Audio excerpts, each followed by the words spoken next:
Com esse tempinho um pouco mais frio, as pessoas ficam mais expostas a alguns vírus, como por exemplo da gripe. E na tentativa de aliviar a dor, tomar um analgésico que temos em casa parece inofensivo. Mas a automedicação traz sérios problemas à saúde. Inclusive, pode camuflar sintomas de algo muito mais sério. Dizem que todo mundo tem um pouco de médico em si mesmo. É só aparecer uma dorzinha de cabeça, um resfriado ou até mesmo uma febre, que já sabemos exatamente qual remédio tomar. Ao menos a gente pensa que sabe. Segundo uma pesquisa da Agência de Vigilância Sanitária, a Anvisa, o Brasil está entre os países que mais consomem medicamentos no mundo. E a maioria, acredite, é por automedicação. Se eu falar que não tomei, eu minto porque eu já tomei. Dor de cabeça, AS, esses comprimidos para gripe.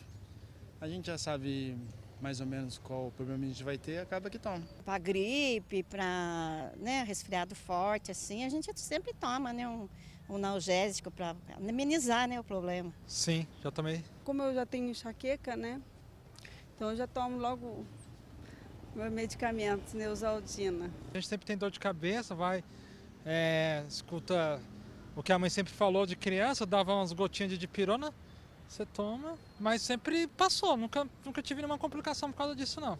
Esta farmacêutica traz um alerta para todas as pessoas que usam qualquer tipo de medicamento sem a orientação médica. Que elas podem ir desde uma simples alergia pelo corpo, cutânea, ou agravações comprometendo rim, fígado, que a gente chama que é a hepatite medicamentosa, que ela é fatal.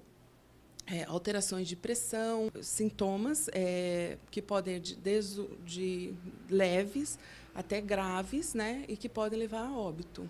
Só para você ter uma ideia da gravidade do problema, em 2012, 8.000 mortes foram registradas por consequência da automedicação. E nos últimos 5 anos foram mais de 60.000 internações. O uso irracional de medicamento é considerado, sim, um caso de saúde pública, um problema de saúde pública, sim, em decorrência dos grandes índices de intoxicação com medicação.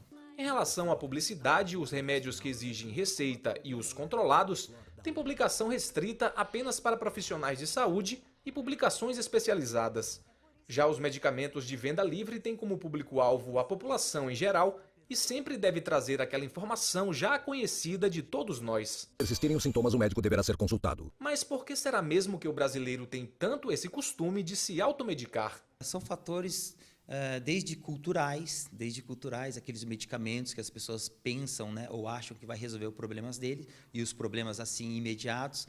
Nós temos também os problemas da dificuldade em procurar um medicamento ou o serviço médico, as UBSs, o atendimento hospitalar. Muitas vezes o paciente tem essa dificuldade, então eles têm na farmácia um recurso que é a medicação, muitas vezes, o que são os MIPs, de isentos de prescrição farmacêutica, e o farmacêutico para orientá-los. Muitas vezes o problema começa numa ida à farmácia, onde a pessoa sai com alguns tipos de medicamentos, mesmo sem apresentar receita médica. Por isso a importância de um farmacêutico formado em cada farmácia. Afinal, esse é um direito seu como cidadão. O farmacêutico ele está na farmácia para cumprir uma legislação, a legislação 13.021, que estabelece que toda farmácia tem que ter farmacêutico no seu período integral. Ele vai cuidar do paciente no seu tratamento farmacoterapêutico, garantindo que ele tome o medicamento certo, a quantidade certa e a hora certa e com segurança. É importante que o consumidor esteja atento ao tipo de remédio que ele está levando para casa, e essa informação geralmente ele encontra na caixa do produto. Isso quer dizer, por exemplo, se o medicamento precisa ou não de prescrição médica. Os medicamentos existem tarja vermelha, e tarja preta, tá? Os medicamentos com tarja vermelha são medicamentos que têm que ser vendidos com prescrição médica, mas não necessariamente retenção da receita. Mas tem medicamentos de tarja vermelha que vêm com a restrição da receita. Um exemplo são antidepressivos, por exemplo, alguns antidepressivos têm que reter a receita, a tarja vermelha precisa reter a receita. E os antibióticos também se enquadram nessa família aí de medicamentos que precisam ser retidos a receita hoje, tá? Não era até anteriormente, mas de 2010 para cá precisa de retenção da receita. Existem medicamentos de tarja negra, tarja preta, que são os ansiolíticos normalmente, são medicamentos que essa tarja preta indica normalmente uma dependência, Normalmente é isso. Ele indica uma dependência química, física, então precisa da receita e é exclusivo para a tarja preta. Indica o grau de de ação do medicamento do sistema nervoso central. Inclusive tem o sem tarja, tá? Que a gente pode considerar que são autosserviço e o farmacêutico pode prescrever. E se para cada remédio existe uma tarja diferente, para levá-lo para casa você também vai precisar de receitas diferentes. Tem a receita azul, né? A receita azul, que ela tem a receita azul normal, que é a B, tá? Indica os medicamentos de tarja preta. Vou dar um exemplo, um ansiolítico, um diazepam, que normalmente é conhecido, né? Um diazepam, Lexotan, é receita azul. Tem a receita azul B1, que é para medicamentos para emagrecer, dessa categoria tem a sibutramina, né? E tem os medicamentos de receita branca, que é a primeira via normalmente que a gente retém, a segunda fica com o paciente. E o antibiótico é o contrário, a segunda via fica com a farmácia e a primeira via com o paciente. Vamos para a segunda parte da entrevista do dia. Um bate-papo cheio de dicas para quem está se preparando para o Enem e quer fazer bonito na redação. Acompanhe.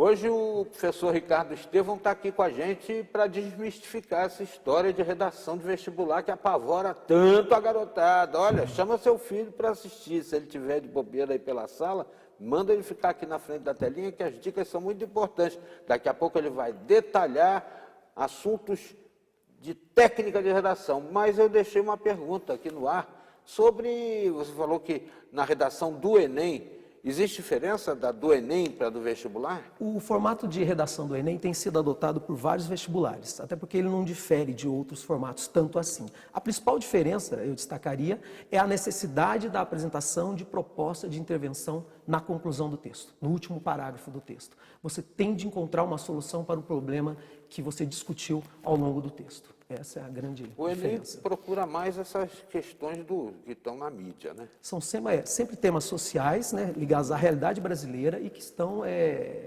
em efervescência. Agora, você mencionou várias dicas, aí o pessoal estava no almoço, aí a mãe chamou já pela orelha, vem cá, vem assistir que o professor Ricardo está ensinando a fazer a redação na TV Novo Tempo, aqui na Setorial.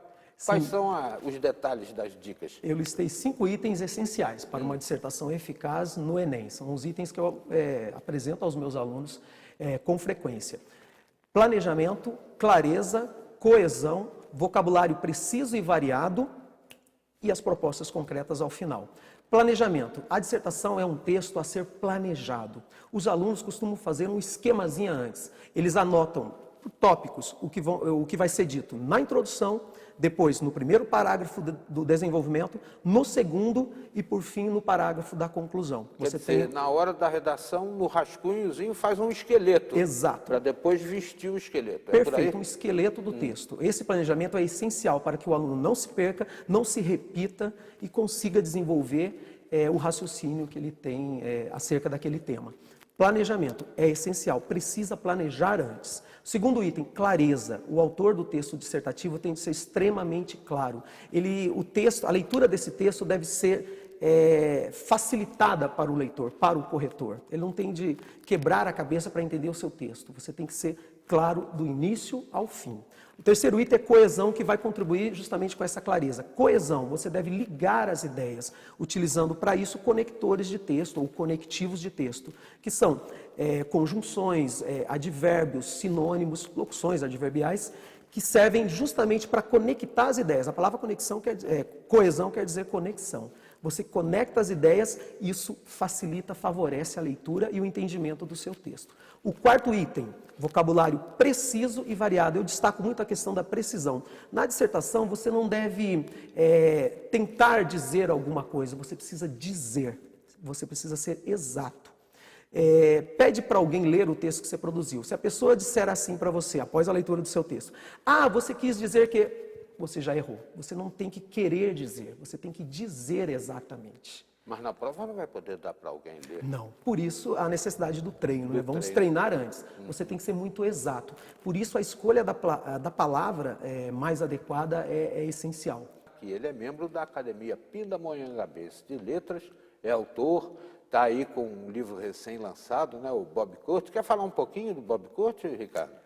O Bob Kurt é o 5º livro que eu publico, mas é a primeira obra minha voltada para o público juvenil. Eu escrevo ficção, escrevo poesia também, mas tenho publicado há alguns anos, desde 2003, ficção. Sua formação é jornalismo, né? Sim, jornalismo e letras também. Tá. E gosto muito de ficção. Enfim, Bob Kurt é a história de um garoto bipolar que é suspeito aí de um crime. Ele é suspeito, ele pode ter sido responsável pelo acidente envolvendo uma garota que foi atirada num precipício.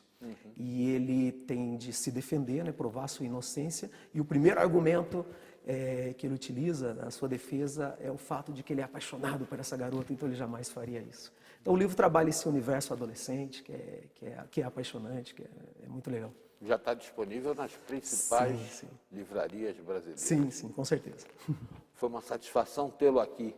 Ricardo Estevão, ele é professor de redação, contou para a gente como fazer uma redação bem-sucedida no vestibular e no Enem. Muito boas dicas.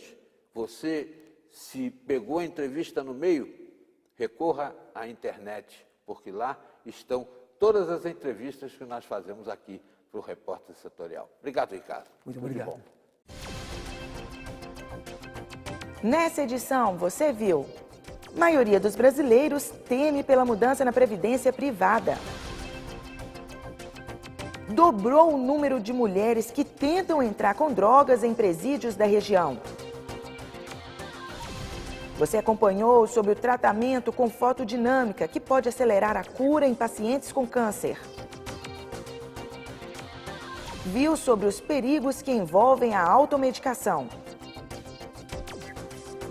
Mais de 10% da população brasileira é fumante. Esses são alguns dos destaques mais importantes dessa edição. Você pode rever todas as nossas reportagens em repórtersetorial.com. Acesse, compartilhe, visite também a nossa página no Facebook e Instagram e o nosso canal no YouTube. Temos um encontro marcado de segunda a sexta ao meio-dia e aos domingos às 11 da noite. E lembre-se, a boa notícia é: quando Jesus voltar, todo olho verá. Grande abraço e até a próxima!